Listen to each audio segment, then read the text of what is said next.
Hello, কেমন আছে খেতে? খুব ভালো। খুব ভালো তো।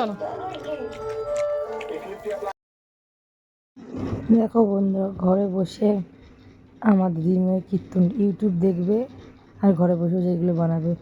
তো আজকে বানাচ্ছিলাম আলু দিয়ে চিপস, অনেক দিন ধরে খাবে বলছিল, আর ফিশ ফ্রাই বানিয়েছিলাম, আর ডালের গুঁড়ো দিয়ে দিলাম, আলুটা লম্বা লম্বা করে কেটে নিয়েছিলাম ফিশ ফ্রাইয়ের জন্য, তারপরে একটু বেসন দিয়ে দিয়েছিলাম। যাই হোক, ভালো করে মেখে নিয়েছি, আর ডালটা দিয়েছিলাম বলে বেশি ভালো লাগছিলো খেতে। তো বেসন গুলে নিয়েছি, আর বেসনগুলোর মধ্যে আলুর চিপসগুলো যেগুলো স্টিকে ভরেছি ওগুলো একটু মাখিয়ে নিচ্ছি, আর খেতে না দুর্দান্ত হয়েছিলো। একটা প্লেন ভেজেছিলাম, প্লেনটা তো ভালো লাগেনি, কিন্তু যেটা একটু বেসনের মধ্যে চুবি ভেজেছি ওটা খেতে দারুণ হয়েছিল। অল্প সময়ে ঝটপট এটা তোমরা ঘরে বানিয়ে খেতে পারো, দারুণ লাগে খেতে। আমার তো খুব ভালো লেগেছে, আর ভাবিনি এত সুন্দর হবে খেতে। তো তারপরে দিকে দেখো ফ্রেঞ্চ ফ্রাই তো ভাজছিলাম, তারপরে কটা ভাবলাম একটু এর মধ্যে বেসন দিয়ে ভেজে নিই। তো এটা এবার অন্যরকম একটা আইটেম হয়ে গেল। এই আইটেমে কোনো নাম নেই, যাই হোক, তবে খেতে দারুণ হয়েছিল প্রত্যেকটা আইটেম। কী করবো সন্ধ্যাবেলা ভাবছিলাম, তো ভাবলাম এটাই করে নিই, কারণ অনেক দিন ধরে আমার দিদিমেয়ে বলছে মা সেটা করে দে, খাবো। তো করবো করে করাই হচ্ছে না। তো করেছিলাম, বেশ ভালোই লাগছিলো খেতে। ফিশ ফ্রাইগুলো দেখো ভেজে নিচ্ছি একটু। আর কারা কারা আমার মতন ফিশ ফ্রাই খেতে ভালোবাসে অবশ্যই কমেন্ট করে জানাবে। আমার তো খুব ভালো লাগে টমেটো সস দিয়ে খেতে। তোমাদের কোন সসের সাথে ভালো লাগে অবশ্যই কমেন্ট করে জানাবে।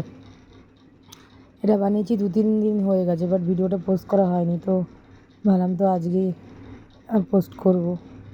তাই এখন বাজে রাত 2 কি, হ্যাঁ 2 পৌনে 2 বাজে। বসে আমি এখন এটা এডিট করছি, সারাদিন টাইম পাইনি, কিন্তু কালকে পোস্ট করতে হবে। তো ফাইনালি দেখো এগুলো ভেজে নিলাম। একটু তেল বেশি হলে বেশি ভালো হয়, কিন্তু বাট বেশি তেল দিয়ে করিনি, অল্প তেলেই করেছি। তো দেখো, আবার এদিকে একটু ডালের গুঁড়ো ছিল, ডালের গুঁড়ো করে মুটমুট করে ভেজে নিয়েছি, ওগুলো ডালের পকোড়ার মতো হয়ে গেছে। ওগুলো খেতে খুব ভালো লাগছিলো, যা পেরেছি তাই বানিয়ে খেয়েছি, কিন্তু যে কটা বানিয়েছি সবকটাই ভালো হয়েছিল। প্রথমে 1-2টো পুড়ে গেছিলো, যেহেতু আগুনের তেলটা বেশি গরম হয়ে গেছিলো বুঝতে পারিনি, তো ওইগুলো ফেলে দিয়েছি, আর বাদ বাকি যেগুলো ভালো ছিল সেগুলো খেয়েছি। বেশি পড়েনি, 1-2টো পুড়ে গেছিলো। তাই প্রত্যেকটা জিনিসই ভালো হয়েছে। ভেবেছিলাম একটা জিনিস করবো, কিন্তু করতে 2-3টে আইটেম হয়ে গেল।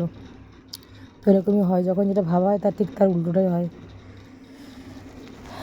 তো বন্ধুরা, কারা কারা ফিশ ফ্রাই খেতে ভালোবাসে অবশ্যই কমেন্ট করে জানাবে।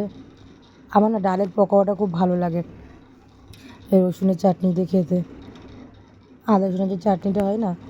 তো ভাবছিলাম এখানে করে নিয়ে ডালের বড়া করি, তারপর ভাবলাম না থাক, এতগুলো বড়া করা হয়ে গেছে, পকোড়া তো না, যাই হোক আলু দিয়ে সব যা আলু দিয়েই হয়েছে। তো ফাইনালি রেডি হয়ে গেছে দেখো, অল্প করেই করেছিলাম, খেতে দারুণ হয়েছিল। আমার দিদির মেয়ে তো একদম খেয়ে খুশ। ওকে বন্ধুরা, ভিডিও এই পর্যন্তই। ভালো লাগলে লাইক কমেন্ট শেয়ার।